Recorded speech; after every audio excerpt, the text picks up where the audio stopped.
Sir paper नहीं हो रहा सर, ये मजाक हो रहा है। कैसे? सर रीजनिंग में 12 से 15 क्वेश्चन गलत हैं। अच्छा 12 से 15 क्वेश्चन रीजनिंग में गलत हैं। जीएस में इन्होंने रीजनिंग के क्वेश्चन पूछ रखे हैं।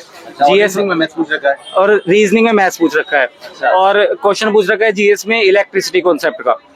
तो अंदर और एक मिसमैनेजमेंट इतनी ज्यादा है, बहुत गर्मी, इतनी ज्यादा गर्मी हो रही है ना अंदर, ऐसा मतलब सांस नहीं आ रहा। सर पेपर में कंसंट्रेट कैसे करेंगे, बहुत ज्यादा गर्मी है। और अटेंडेंस जो है वो कैसे लिए इन लोगों ने, मैं लैब 9 में था, लैब 9 और 10 इन्होंने एक साथ की हुई है एक रूम में, बड़ा रूम है काफी। लैब 10 की अटेंडेंस हो चुकी है, मैंने बोला इन्विजिलेटर से कि अटेंडेंस ले लो हमारी, कहते हैं कि आपके ड्यूरिंग एग्जाम होगी अटेंडेंस। अब एक बात बताओ, हाँ ड्यूरिंग एग्जाम हम एग्जाम करेंगे या फिर हम अटेंडेंस देंगे, टाइम वेस्ट नहीं होगा? मैंने बोला इससे सर टाइम वेस्ट हो जाएगा। कह रहा है कि सर वो तो 1 सेकंड लगेगा आपका, और उधर दूसरी लैब की अटेंडेंस हो चुकी है। तो अब क्या करते हैं, अब ड्यूरिंग एग्जाम आया वो, अब देनी पड़ी अटेंडेंस नहीं देंगे तो भी हमें भी दिक्कत है। और लेवल तो अब क्या ही बोलूं, बिल्कुल। और लेवल की बात करेंगे अभी थोड़ी देर पहले, और बताइए और क्या मिसमैनेजमेंट चल रहा है वहाँ अंदर, और क्या सब कुछ चल रहा है? हाँ ये पेन टेढ़े में नहीं चलता है, ऐसे लिख के चलना पड़ेगा। हाँ चलो, पेज की जो क्वालिटी हो, मैं बताता हूँ सर, पेन तो बहुत ही ज्यादा पतला है, लिखने में प्रॉब्लम हो रही है। चलो पेन का फिर भी ठीक है, इन्होंने जो रफ शीट दी है ना, रफ शीट इतनी पतली दी है, मैं आपको बताता हूँ, रफ शीट इतनी पतली दी है, अंदर एक तो इतनी गर्मी, हाथ में पसीना आ रहा है, तो हाथ से पसीने से ऐसा लग रहा है शीट ना फट जाए। अच्छा, और शीट फट गई तो फिर प्रॉब्लम होगी भाई, जो हम कर रहे हैं कैलकुलेशन उसमें दिक्कत होगी। तो बहुत ज्यादा प्रॉब्लम है सर, पेपर नहीं है सर, ये मजाक में सही बता रहा हूँ। माउस कंप्यूटर तो सही चल रहे हैं, कीबोर्ड वगैरह कीबोर्ड ब्लॉक होते हैं, वो तो हर एग्जाम में ब्लॉक होते हैं। अच्छा, तो माउस से आपको सब कुछ करना होता है। कैसा है? सर्वर ठीक है, लेकिन एग्जाम का पैटर्न उल्टा फुल्टा, कुछ भी क्वेश्चन पूछ रहे हैं आड़े टेढ़े, एकदम खराब एग्जाम है। ये एग्जाम है ही नहीं सर, मजाक है, सही बता रहा हूँ मैं। बच्चों के साथ ये ट्रायल कर रहे हैं बच्चों के साथ। अच्छा। या तो अब ऐसा हो कि भाई सारा पेपर कैंसिल हो, ये जितने भी फेज 13 के हुए और ये जो स्टेनो वाले हुए, ये सब कैंसिल करके सर दोबारा लेने पड़ेंगे। बहुत ही गंदा पेपर सिस्टम चल रहा है। आप क्या बोल रहे थे? मैं ये कह रहा हूँ, अपना भारत विश्वगुरु बनने वाला है, और एजुकेशन का क्या हाल है आजकल, कंप्यूटर, लैपटॉप और बड़े बड़े फोन चल रहे हैं लाखों करोड़ों के, लेकिन अंदर जब स्टूडेंट एंट्री करता है तो उसे पर्चे पे देखना पड़ता है। आप हालात देख सकते हो। आप कहते हो भारत विश्वगुरु बनेगा, विश्वगुरु ऐसे बनेगा कि जब बच्चे एंट्री ले रहे हैं तो उन्हें पर्चों पे रोल नंबर देखना पड़ रहा है, और कहाँ देखेंगे भाई? पर्चे पे रोल नंबर देख के एंट्री लेनी पड़ रही है। और कहाँ देखेंगे? एसएससी और गवर्नमेंट एग्जाम की जो तैयारी कर रहे हैं, बच्चा अपना पूरा फ्यूचर, पूरा साल बर्बाद कर देते हैं, उसके पीछे यहाँ आकर ये सब जो देखना पड़ रहा है, ये क्या? एग्जाम तुम देने जा रहे हो, तुमको लग ही नहीं रहा स्टाफ सिलेक्शन कमीशन का तुम एग्जाम दे रहे हो, इससे अच्छे तो स्टेट के होते हैं एग्जाम। और पटवारी का एग्जाम दे, कुछ लेवल तो होना चाहिए एग्जाम का। आप यहाँ से एंट्री कर रहे हो तो बकायदा आपकी जांच होनी चाहिए, पता चलना चाहिए कौन है, थंब लगना चाहिए, सब कुछ होके उसके बाद में आपको लैब नंबर बताना चाहिए। बाहर में खुले में आपको पर्चे पे रोल नंबर टांग दिया गया है, यहाँ से लेके बाहर तक चेक करो। धूप है तो धूप लग रही है, पानी बरस रहा है, पानी लग रहा है, सब कुछ भीग गए, पड़ गए, सब कुछ हो गया। क्या करोगे? मिसमैनेजमेंट है या नहीं है? और जो वहाँ उन्होंने हायर कर रखी है, जो बंदे जो भी हैं वहाँ, जो उनका स्टाफ है, वो बिल्कुल मिसमैनेजमेंट है। उनको ये वगैरह बिल्कुल ठीक नहीं है। उनको देख के आपको लगेगा ही नहीं कि स्टाफ सिलेक्शन कमीशन ने ये स्टाफ हायर कर रखा है, आपको लगेगा ही नहीं। बिल्कुल आपको ऐसा लगेगा कि हम कोई सरकारी स्कूल से गिरे हुए स्कूल में पढ़े हैं या बैठे हुए हैं। ये कोई कॉलेज है या बड़े स्कूल है? ये मिसमैनेजमेंट है स्टाफ सिलेक्शन कमीशन का, जो उसे सुनवाई करनी चाहिए। तो क्या पहले जो एजेंसी थी, जो पहले वेंडर था टीसीएस, वही ठीक था? टीसीएस बेटर था, लेकिन उसमें भी कमी थी, लेकिन इतनी नहीं थी। टीसीएस को हटा के कमियों को बढ़ाया गया है, ना कि घटाया गया है।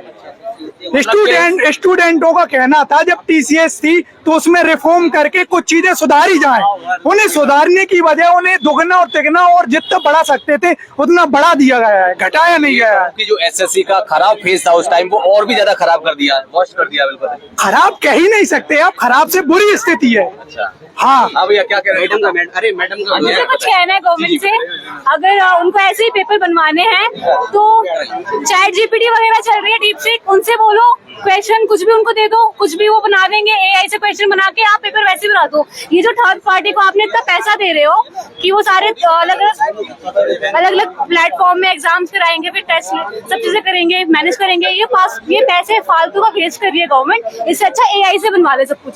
ऑप्शंस गलत है, आंसर ही मैच नहीं कर रहा। और इस साल कम से कम 10 क्वेश्चन मैथ्स के आ रखे थे रीजनिंग में, जो कि होते ही नहीं है।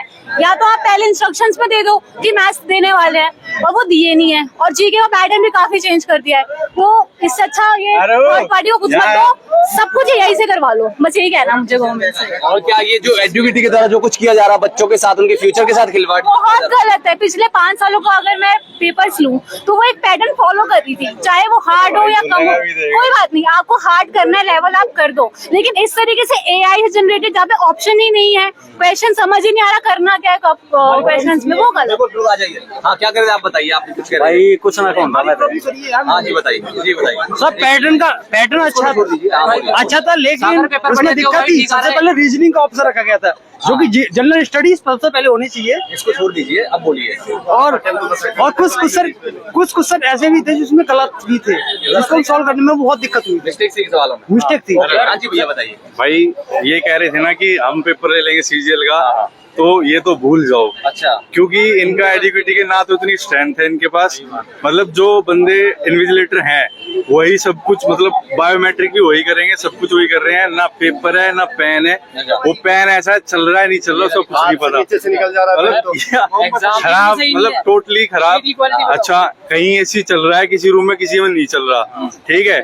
उसकी खिड़की खोली है तो उधर से रेल की आवाज आ रही है, मतलब टोटली डिस्टरबेंस है। और सबसे बड़ी प्रॉब्लम, आपका पेपर शुरू होगा, आपको यूं नहीं पता कब होगा वो, मतलब आप एकदम से पेपर में, मतलब वो पेपर का मेंटल प्रेशर इतना ज्यादा है वहाँ पे, बहुत ज्यादा।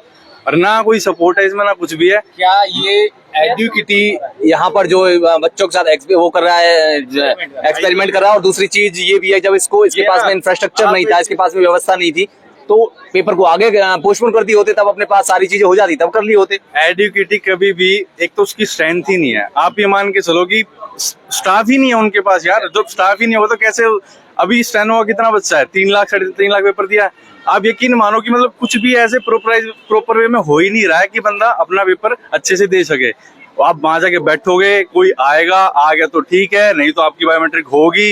एक ही बंदे से पेन, अच्छा मैंने सीट मांगी पेपर में, मेरी सीट भर गई थी, मैं बोला भाई सीट दे दो, तो बोलता है सीट आके ले ले। मतलब मैं उठ के आऊंगा सीट लेने के लिए भाई, मैं बोला नहीं कि आप किस लिए यहाँ पर खड़े कर रहे हैं। सीट मेरे को सीट मेरी उस पे दो, सीट पे आके सीट दो, बोला सीट नहीं आके ले लो। मतलब यार टोटली इमेच्योर स्टाफ है, कुछ भी नहीं पता उन्हें, कुछ भी नहीं पता उनको, XYZ उनको ये नहीं पता पेपर कैसे चालू कराना है, कैसे नहीं कराना, कुछ है ही नहीं। मतलब पेपर में आप जाओ, पेपर ऊपर से क्वेश्चन, मतलब रीजनिंग में क्वेश्चन गलत है, ठीक है, इंग्लिश में क्वेश्चन गलत है, जीएस में क्वेश्चन गलत है, तीनों ही पोर्शन में क्वेश्चन गलत है। टाइमर का क्वेश्चन आया टोटली गलत है, उसको टाइम दिया, ऊपर से पेपर इतना टफ यार। मतलब रीजनिंग में आप कैसे दे दोगे मैथ को, ये बताओ। चलो आप दे भी रहे हो तो कम से कम ठीक ऑप्शन तो ठीक दो। एक सेकंड मैं, लेकिन दिक्कत क्या है कि कमेंट सेक्शन में कुछ बच्चे कह रहे थे जो देख के गए पेपर, या जिनका कि बोला सिलेबस में ये जो टॉपिक पूछे जा रही है सिलेबस में है, रीजनिंग में शामिल है ये? मैथ रीजनिंग में कहीं भी नहीं है, ठीक है। मैथ स्टेनो का एग्जाम है, इसमें मैथ्स नहीं आता, लेकिन इन्होंने मैथ्स के क्वेश्चन रीजनिंग में पूछ लिए। बोल रहे और भाई मैं आपको ये बता रहा हूँ, आप इस वीडियो को ना बेशक सर अभी सुन लो, चाहे एसएससी का चेयरमैन सुन ले, ठीक है, चाहे पूरा मतलब जो भी पढ़ा रहा है टीचर वो भी सुन ले। आप ये देख रहे हो ना कि एक्सपेरिमेंट जो चल रहा है स्टेनो पे, स्टेनो का तो नॉर्मल होके रहेगा पेपर। मैं सच कह रहा हूँ, फर्स्ट दिन जिस दिन होगा ना सीजीएल का, उस दिन टोटल क्योस होगा, उस दिन टोटली मतलब इतना मिसमैनेजमेंट होगा जिसकी कोई हद नहीं। क्योंकि यार वहां पे कोई है ही नहीं, आपके अंदर एंट्री कैसे होगी कैसे नहीं होगी, अंदर कोई पूछने वाला ही नहीं है। इतना बच्चा आएगा, इतनी स्ट्रेंथ में आएगा, कैसे बायोमेट्रिक कैसे करवा लोगे? 2 बंदे हैं। आप यकीन मानो, जब मैं टीसीएस के ऊपर पेपर दे रहा था, टीसीएस ने क्या किया और ना क्या, वो छोड़ो उस सारी चीजों को, लेकिन उनका जो मैनेजमेंट था, कम से कम नहीं तो 7 से 8 बंदे पूरे रूम में रहते थे भाई। आपको ये नहीं कहना कि माउस बदलने के लिए इन्विजिलेटर आएगा उठ के, ठीक है, या फिर कोई और सीट देगा। वहां पे बंदे प्रॉपर है, कुछ भी गलती होगी जैसे ठीक कर देंगे। ये वो बायोमेट्रिक कर रहे हैं, उधर से कोई चिल्ला रहा है भाई मेरा ये बदल दे, वो पहले बायोमेट्रिक करेगा, फिर वो आके बदलेगा 5 मिनट बाद, पेपर चल जा रहा है, सीट नहीं देनी। टोटली स्ट्रेंथ नहीं है भाई। अगर उसका बजट बढ़ा दो, उसका जिसको लेके आना उसको ले आओ, ऐसे मत करो भाई। टोटली स्टूडेंट के भविष्य के साथ टोटली खिलवाड़, जिसको बोलते हैं ना गवर्नमेंट कर रही है। और एसएससी भाई देखो, मैं बताऊं आपको, इक्विटी जो है ना उसकी कोई गलती नहीं है। आप कहोगे भाई कैसे, मैं बताता हूँ यार, आप कितने में दे रहे हो उसको, कितने में आपने उसको दिया जो टेंडर दिया भाई। जब जैसे आप टेंडर दोगे वैसे ही तो काम होंगे ना। अब टीसीएस जो मांग रही है टेंडर, क्यों रेट बढ़ा के मांग रही है? अब कोई भी चीज है जब रेट बढ़ा के वो बंदा मांग रहा है तो भैया आपको देना पड़े। स्ट्रेंथ है यार, फैसिलिटी मिल रही है आपको। एडुकेटिव को आपने टेंडर दिया भाई, जैसा पैसा फूकोगे वैसे ही तो मजा लोगे। अब यहाँ पे बंदे आए ही नहीं स्ट्रेंथ, अब किसकी कंसर्न है? वहां से वो बोल रहा है बंदा, भाई चेयरमैन जो है एसएससी का कह रहा है कि मैंने सब कुछ देखा था, हमारे ऑफिसर के। क्या देखा तुमने? यही देखा है तुम कि वहां पे क्या स्ट्रेंथ है? उनको यही नहीं यार, उनको एक्सपीरियंस ही नहीं है ना, उनकी कोई ट्रेनिंग है। उनको उनसे माउस नहीं बदला जा रहा है। कमाल की बात होगी, मेरे साथ वाले स्टूडेंट का माउस खराब था तो उसने बोला माउस बदल दो, कह रहा कि माउस को खींच के ना एडजस्ट कर ले भाई। उसने खुद, मैं बोला भाई तू खुद बदल ले, उसने दूसरे वाले से खुद बदला भाई। टोटली क्योस मचेगा। और ये ना जो एक्सपेरिमेंट चल रहे हैं करते रहो आप, बवाल उठेगा बवाल। क्या है ना, जब ये सिलेक्शन फीस 13 हुआ था मैंने देखा, वो तब भी यही व्यवस्था, इसी तरह की चीजें थी, अभी दिक्कतें तब भी थी। और अभी ये स्टेनो का हो रहा है, अभी भी सेम प्रॉब्लम है। तो क्या आगे भी यही प्रॉब्लम बनी रहेगी भाई? प्रॉब्लम सीजीएल वाले कह रहे थे ना कि हम देखते हैं, जैसे टीचर कह रहे थे कि सीजीएल का एक बार होगा, देखते हैं। एसएससी चेयरमैन आज से 6 महीने ले, ठीक है, और उसमें दम हो, अगर जितनी स्ट्रेंथ हो उसकी, पेपर करवा के दिखा दे सीजीएल का। मैं कह रहा हूँ भाई, मैं छोड़ दूंगा, तैयारी छोड़ दूंगा अगर पेपर हो जाए। गारंटीड दे रहा हूँ, किसी भी टीचर को बोल दो, किसी को भी बोल दो, अगर वो पेपर करवा के 6 महीने एडुकेटी को दे, अगर वो पूरा मैनेजमेंट कर ले, उसकी 6 महीने बाद भी अगर सीजीएल पेपर करवा के निकल जाए ना वो, तो भाई साहब मैं हूँ, मेरे को बुला लेना और बताओ। हाँ भैया बता।